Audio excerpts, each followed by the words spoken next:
muito bem-vindos a mais uma aula de Geografia. E hoje nós vamos estar falando de localização no planeta Terra. Pois é, gente, e para começar o assunto de hoje, vamos estar falando, olha para cá, sobre os paralelos. Para o quê? Paralelos, gente. Pois é, e os paralelos são circunferências traçadas de leste a oeste, paralelas à linha do Equador. Ou seja, são essas várias linhas na horizontal que vocês estão vendo aqui neste globo terrestre e que vão servir para localização aqui no nosso planeta. Pois é, gente, mas repare aqui o que eu coloquei para vocês. Esquininhas que vocês vão ter que memorizar, porque eles são muito importantes. Pois é, e eu trouxe aqui, os principais paralelos que nós temos no nosso planeta Terra. Se liga aqui na lista. Em vermelho, e o principal paralelo que temos no planeta Terra é a linha do Equador. E professor, por que ela é a mais importante? Gente, ela é a mais importante porque, primeiro, é o maior dos círculos que nós temos aqui, certo? No nosso planeta Terra. E gente, por quê? Porque ela é traçada bem aqui, no meio, ela divide a Terra ao meio. E como a Terra tem essa forma esférica, essa parte aqui no centro dela, tá certo? É mais largo, é mais gordinha aí no meio. Isso faz com que a linha do Equador seja o maior de todos esses paralelos que são traçados sobre a superfície da Terra. Mas, gente, quer ver algo bem importante sobre a linha do Equador? É que a linha do Equador, como eu te disse, ela vai dividir a Terra em dois. Quantos, professor? Dois hemisférios. Fique esperto nisso. E esses dois hemisférios vão ser o seguinte, olha, gente, coloquei aqui para você uma rosa dos ventos. Lembra da rosa dos ventos? Que vai falar onde ficam cada uma das direções? Pois é, gente, a linha do Equador vai dividir a Terra em dois hemisférios. Acima da linha do Equador, eu tenho o hemisfério norte. Abaixo da linha do Equador, eu tenho o hemisfério sul. Não esqueça disso. Essa informação ela é muito importante. Pessoal, mas a linha do Equador é o principal paralelo que nós vamos ter aqui no nosso planeta Terra. Existem outros que também são muito importantes. E eu coloquei aqui para você uma listinha dos 5 principais paralelos que existem no planeta Terra. Vamos lá? Nós vamos ter aqui, Círculo Polar Ártico. Gente, fica aqui, onde nós chamamos de Polo Norte, Círculo Polar Ártico, no extremo norte da Terra. Depois, nós vamos ter o Trópico de Câncer. Abaixo do Trópico de Câncer, no meio, dividindo a Terra em dois. Quantos? 2 hemisférios. Nós vamos ter a linha do Equador. Abaixo da linha do Equador, chegou o Trópico de Capricórnio. E por último, mas não menos importante, nós vamos ter o Círculo Polar Antártico. Gente, então vejam só. A Terra ela vai ter essas linhas horizontais que vão estar marcando, certo, ela, para que a gente possa se localizar. Mas tem algo bem importante aqui também. E vou te mostrar agora, são as latitudes. Mas o que é uma latitude, professor? Gente, latitude, elas são medidas em graus, certo? De qualquer ponto na superfície da Terra até a linha do Equador. Então, para mim saber uma latitude, eu posso estar aqui no Brasil. Quero saber a distância desse ponto que eu estou aqui no Brasil até a linha do Equador. Isso vai servir como um referencial para que eu possa me localizar. Então, as latitudes são medidas em graus de qualquer ponto da superfície terrestre até a linha do Equador. Tem algo importante aqui sobre as latitudes e você precisa saber disso. As latitudes, elas podem ser baixas, médias ou altas. Como assim, professor? Gente, o que eu estou falando aqui é o seguinte. Nós chamamos uma latitude de baixa latitude quando ela fica entre os trópicos. Quando fica aqui, entre o Trópico de Câncer e o Trópico de Capricórnio. nós chamamos qualquer lugar que se encaixar nessa localização entre Trópico de Câncer e Trópico de Capricórnio de latitudes baixas. Chamamos de um lugar localizado em latitudes médias todo e qualquer local que estiver localizado entre um trópico e um círculo polar. É mesmo? Se qualquer lugar esteja localizado entre um trópico e um círculo polar, nós dizemos que aquele lugar está em uma latitude média. Nós dizemos também que um lugar está localizado em uma latitude alta quando ele está dentro do círculo polar. Não está entre um e outro. Quando esse lugar está dentro do círculo polar, nós dizemos que ele está em uma alta latitude. Tá, mas por que isso é importante, professor? Eu vou te dizer agora, menino, e fica esperto. Se liga nisso aqui, que isso é importante para uma prova futura que nós iremos fazer. Gente, a partir do momento que eu entendi essa questão de baixa latitude, como é a baixa latitude mesmo? É quando um lugar está entre os dois trópicos, entre o trópico de Câncer ou de Capricórnio. Então eu vou entender uma coisa, tá, gente? Entendi essa questão das latitudes, entre um trópico e outro. Isso vai ser importante para quê, professor? Pessoal, nós estudamos que a Terra ela vai ter esse formato aqui esférico, não foi? Meio arredondado, pois é. Isso vai ser importante porque ela vai receber diferentes quantidades de luz e calor do Sol. Tá, professor, mas por que isso é importante? Gente, como ela vai receber diferentes quantidades de luz e calor do Sol, quando ela é arredondada, quer dizer que essa parte mais aqui no meio dela vai receber uma maior quantidade de luz e calor. E cada vez que vai chegando mais perto dos polos, vamos lembrar dos polos? Polo Norte, Polo Sul, lugares frios. Pois é, gente, quanto mais perto do Polo Norte ou do Polo Sul, mais frio vai ficando. Então aqui no meio, onde nós temos as baixas latitudes, são locais que vai receber mais luz, mais calor do Sol. As latitudes médias, tá? Ela recebe luz e calor, mas não é uma quantidade tão grande, mas também não vai ser tão frio. São locais de latitude média. As latitudes altas, que são os polos norte e polo sul, recebem pouca quantidade de luz e calor do Sol. Ou seja, serão locais frios, locais onde nós vamos ter o polo norte, o polo sul, pessoal, certo?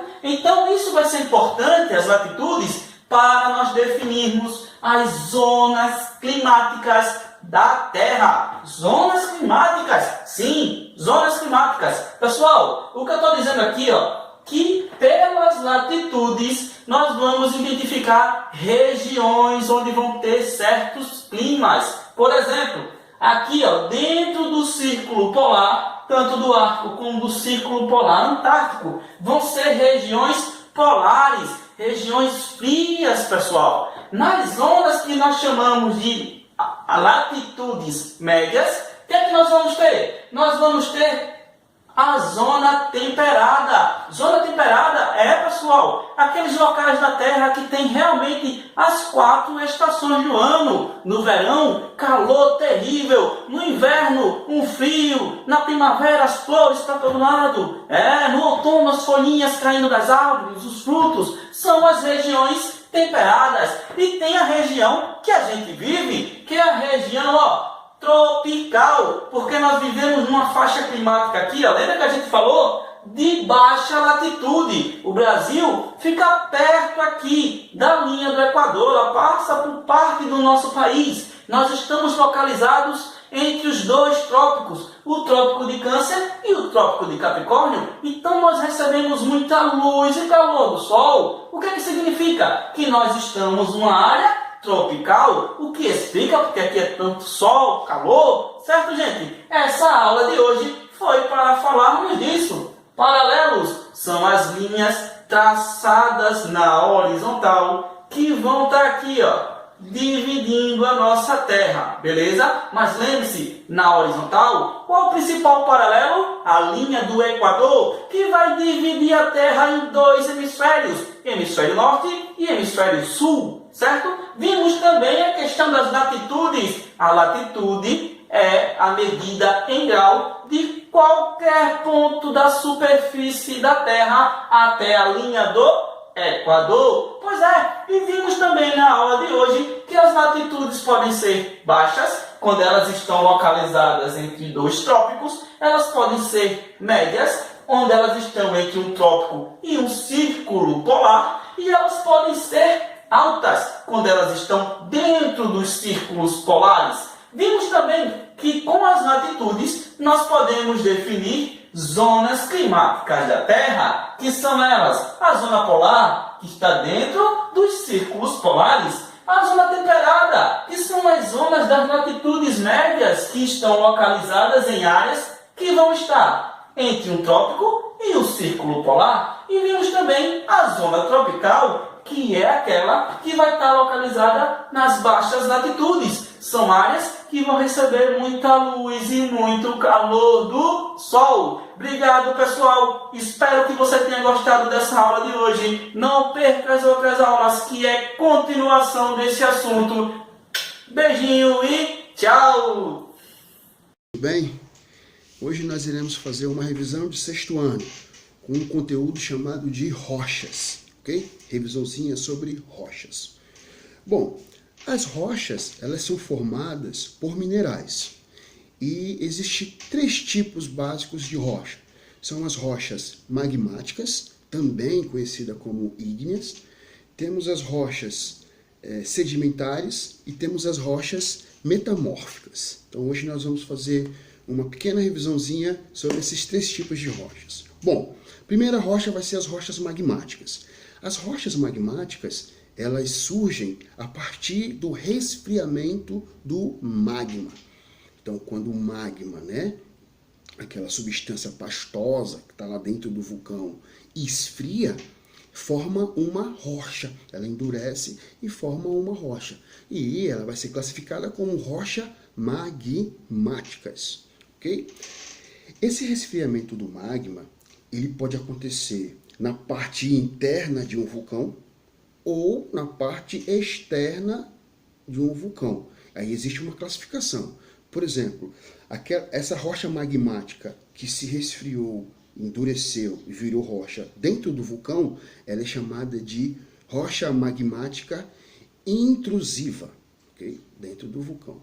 Já aquele magma que esfriou, endureceu e virou uma rocha na parte externa do vulcão, ela é chamada de rocha magmática extrusiva. Ok? Então essas são as duas classificações aí. Belezinha? Revisãozinha rapidinho.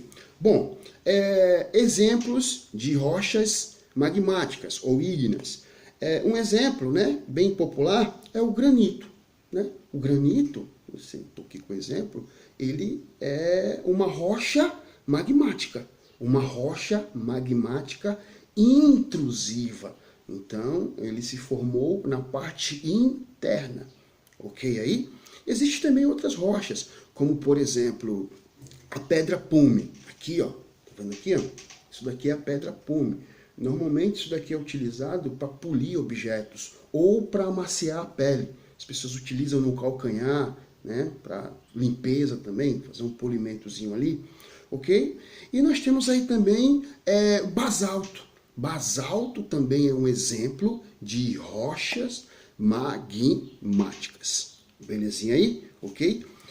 Esse tipo de rocha aqui, o granito, ele é utilizado muito para fazer pias, mesas, revestimentos no piso e por aí vai.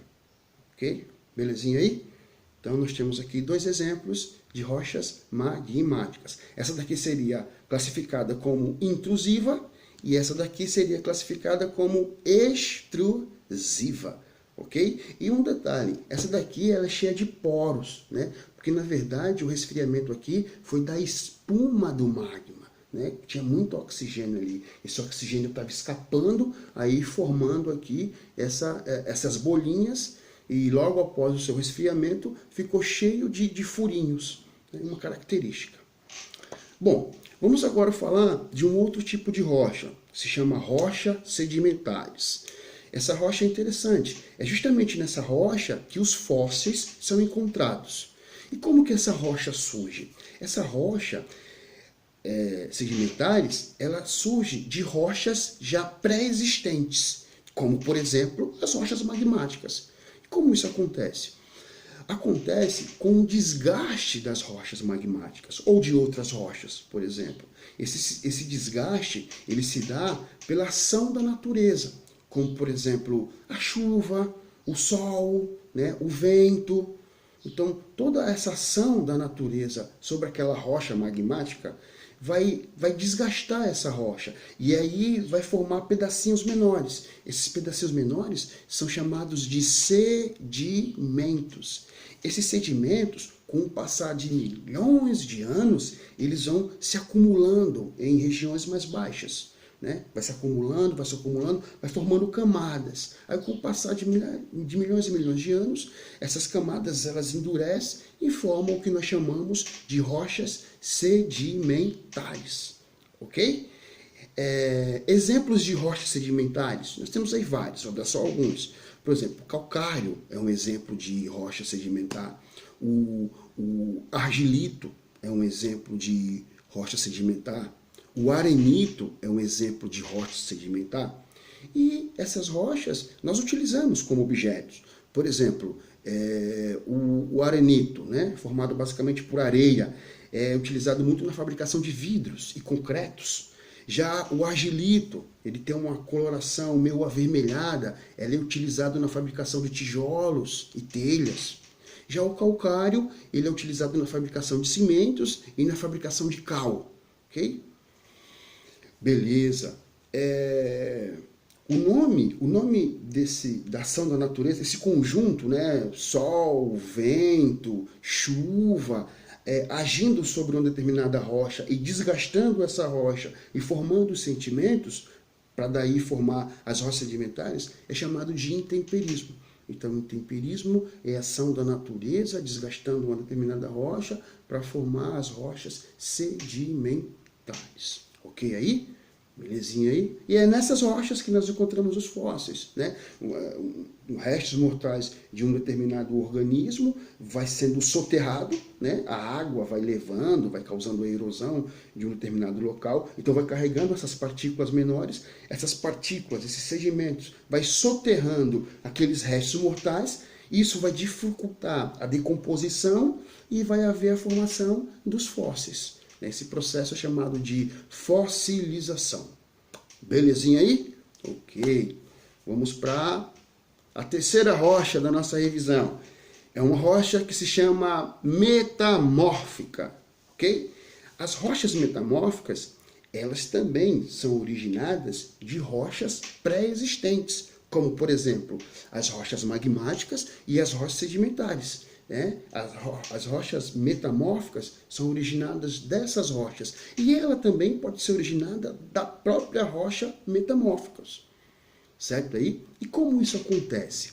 Para que uma rocha metamórfica venha a ser formada, tem que ser em situações extremas. Né? Por exemplo, altas pressões, altas temperaturas, né? Profundidades. Então, essas rochas elas só se formam nessas condições. Né? Imagine duas placas tectônicas se colidindo. Então, isso vai gerar muita pressão, vai gerar um aumento de temperatura e pode acontecer a formação de uma rocha metamórfica. Belezinha aí? Eu tenho um exemplo aqui de rocha metamórfica. Aqui, ó. O mármore é um exemplo de rocha metamórfica. Ok? Esse processo se chama metamorfismo. Então, o metamorfismo é a transformação de uma determinada rocha em uma outra rocha em condições extremas, como altas temperaturas e altas pressões, formando daí as rochas magmáticas. Belezinha aí? Então, como falei, eu tenho aqui um exemplo, o mármore, tem outros exemplos, tem o cisto, é um exemplo de rocha metamórfica, nós temos aí o quartzito, é um exemplo de rocha metamórfica. Nós temos aí também a ardósia, é um exemplo de rocha metamórfica. Ok aí? Belezinha? E, por exemplo, o cisto. O xisto. O xisto ela é originada de uma rocha sedimentar. Essa rocha se chama argilito. Então, para gerar a rocha metamórfica xisto, teve que ter a rocha sedimentar argilito. Né? O quartzito, para se formar o quartzito, teve que ter a rocha sedimentar arenito. Então foi a rocha sedimentar arenito que passou por condições extremas, aconteceu o metamorfismo e se transformou em uma rocha magmática, metamórfica, se transformando em quartzito. E o calcário. Calcário também é um exemplo de rocha sedimentar. E ele vai gerar que rocha metamórfica? O mármore. Então, o mármore ele foi formado da rocha calcário, que é uma rocha sedimentar. Beleza aí? Ok? Então, finalizamos aqui essa revisãozinha de